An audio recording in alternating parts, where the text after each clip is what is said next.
Hey there guys, today I'm going to show you how to store your E-Z-Go Elite lithium battery golf cart. And this is pretty much the same procedure for most battery powered golf carts and other lithium carts. So basically, you're going to want to have a charge on it.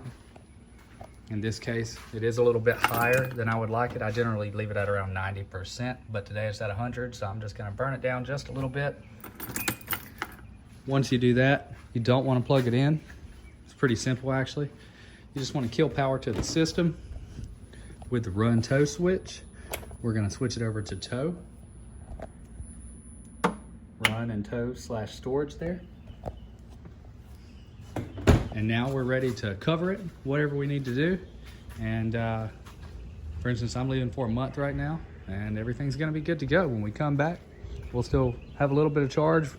We'll throw some more charge on it, go ahead and top it off when we get back and exercise it. And it's just that simple, especially with the lithium batteries. The lithium batteries, you don't have to worry about water or anything of that nature. You just never touch them, and that's all there is to it.